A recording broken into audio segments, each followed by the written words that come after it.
There have been 5 times on our blue Earth when there was only snow and a severe winter. Such periods are called ice ages. These ice ages spanned hundreds and thousands of years. The last ice age on our planet also lasted for several thousand years. The men of this last ice age lived in caves and went out in groups to hunt. During the same last ice age, about 20 to 25,000 years ago, a hunting party from Siberia went out in search of prey, roaming about and searching the shrubs, caves, and rocks. This group lost its way and went down a path. That unconsciously led to a new world. This hunting party did not know at all that the ice track they were moving was slipping and steadying was actually a temporary short passage between the 2 great continents. This route came up simply because that in the Ice Age, due to the freezing of the seas, the water level there had gone much lower. Dunes, small islands, and channels between islands emerged in the sea. This was also one such way. This hunter group carrying the genes of the Old World crossed a narrow path and settled in the New World, and then stayed here for good. 11,000 years ago, the last ice age on our planet ended. The sea level rose again, and that narrow, dry passage sank again into deep waters. The passage this hunter group crossed to come to the New World. Thus, the land route between the Old and the New Worlds was cut off. We call this place Bering Strait. On this strait is also a point, from where the distance between the New and the Old World is only 85 kilometers.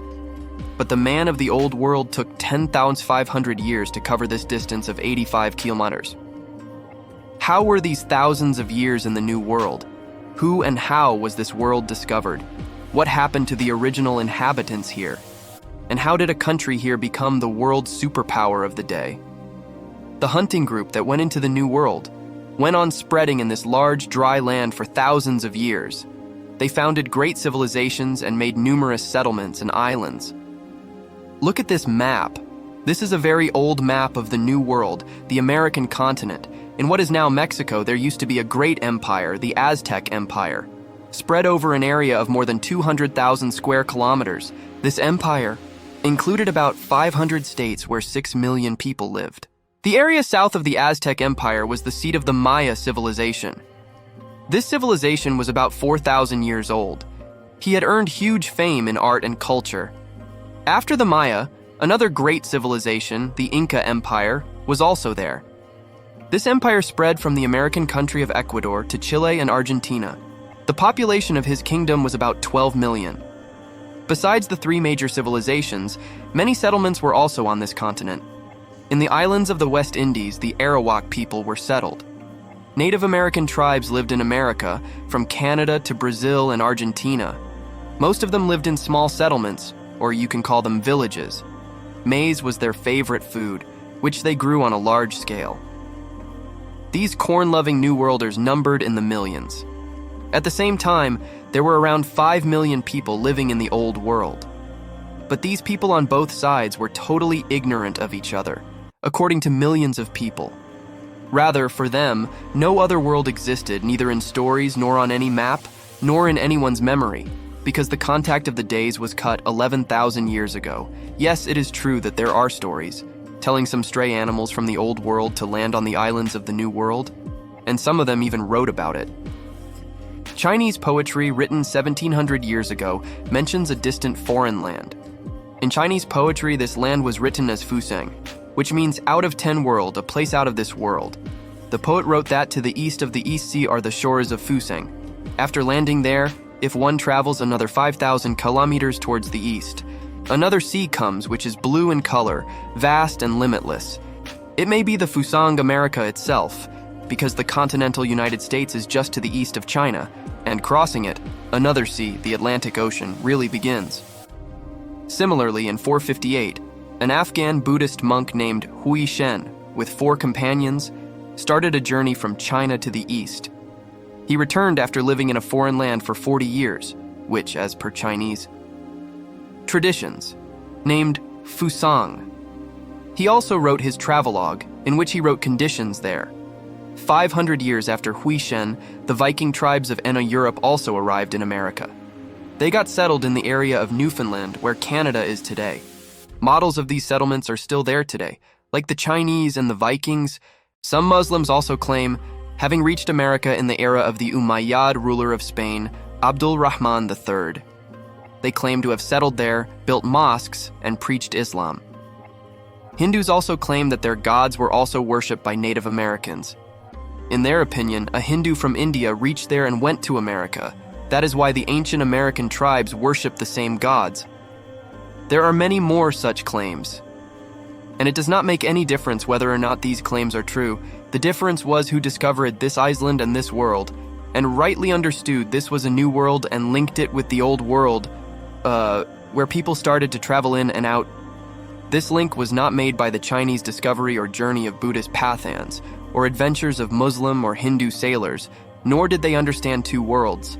The 1,000-year-old alienation in both worlds lasted for thousands of years.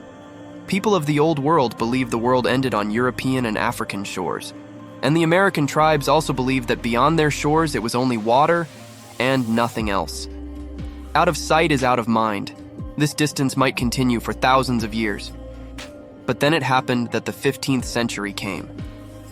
The 15th century. This shifted international power dynamics, which changed everything on the globe. The man of the old world, and especially of Europe, was forced to come out of his comfort zone and find new ways and new lands. This shift was caused by the Muslim conquerors. What was this shift? This old world the Native Americans had left 25,000 years ago. Here, Europe was a major power before the 15th century. It was a dominant force. The Roman Empire of Europe was the world's superpower for hundreds of years, and he ruled in many parts of Asia. Gradually, the Roman Empire weakened and was reduced to the Byzantine Empire. This empire is what it is now? It was just the city of Constantinople. This empire stood merely on the memory of the old times and the strong walls. Then, in 1453, the Turks destroyed the last sign of the Roman Empire. Turk Sultan Muhammad Fateh conquered Constantinople to end the Roman Empire. The name of the city was also changed from Constantinople to Istanbul. The power of Europe ended in the 15th century, and now there is lamentation. Constantinople was an important military base and a holy city in Europe. It was the center of Orthodox Christianity. It was settled by Constantine, the first Christian emperor of the Roman Empire. Here, Constantine also built a magnificent church, Hagia Sophia. So Christians from all over Europe had a special devotion to this city. But apart from devotion, the city had another significance, as it was a lifeline of trade from Asia, especially China, to Europe. From the markets of Central Asia, Chinese silk, spices, precious stones, gold, silver, and many other items would pass through this route to reach Europe. This route was closed, with Constantinople falling to the Turks. This defeat caused Europeans agony, both economically and spiritually. Economically, joblessness was enhanced in Europe by the closure of trade routes. People began to become poorer to the point of having no food to eat. Forced by hunger, people used to dispose of their children in the garbage heap. Farmers began to commit suicide or lived like slaves burdened by loan interests.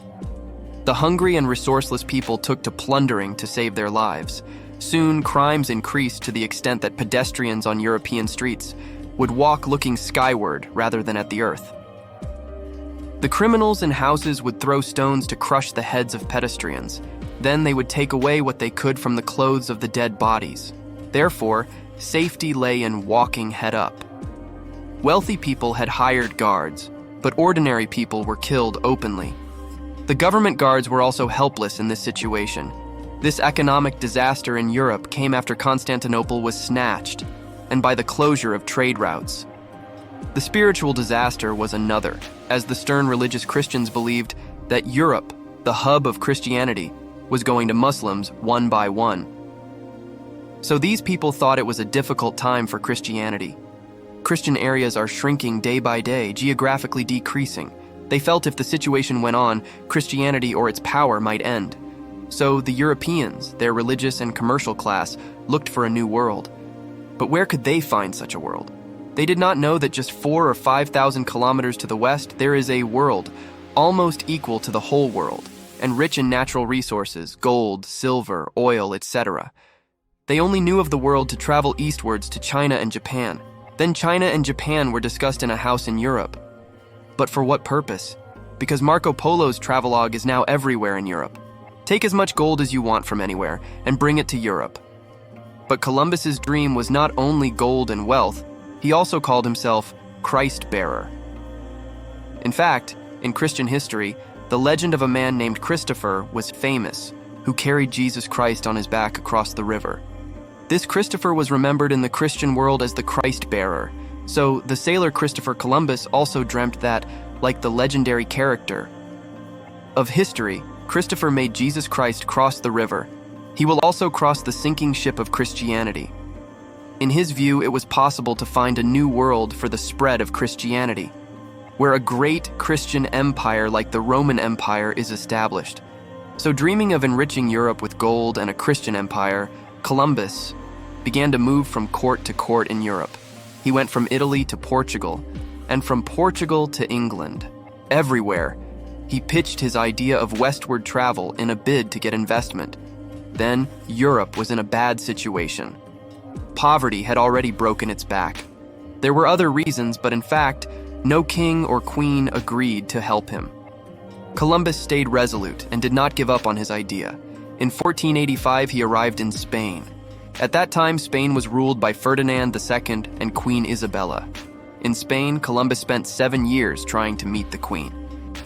But the queen did not have an appointment, because the king and queen were busy expelling the Muslims from Spain when, in 1491, Granada, the last bastion of Muslims in Spain, was near defeat. The queen invited Columbus to her court. Columbus shared his idea with the queen, assuring her that it was a super plan. That would succeed in any case. He said that the lands he was going to explore, that is, China and Japan, would bring so much gold that Spain would become the richest, and also that the new lands Columbus will go to in Asia, he said, there it will be. Easy to convert the people and expand a Christian Spanish rule up there. Queen Isabella, partly driven by greed and perhaps by religious sentiments, permitted Columbus for this voyage and announced financial aid for it. Columbus had his first success at the court of Spain, but Queen Isabella did not know that Columbus, whom she believed, was deceiving her. Why only with the queen? Columbus even duped the sailors and the accompanying crew on the voyage. This deception was such that it endangered the lives of all these people. What was that deception? Why did his companions on the voyage of Columbus plan to kill him? What promises did the Italian sailor make to his crew in a craze to reach Asia? This will be shown in the second episode of History of America. Subscribe our channel, like the video map, click the bell icon to get notification about our new videos.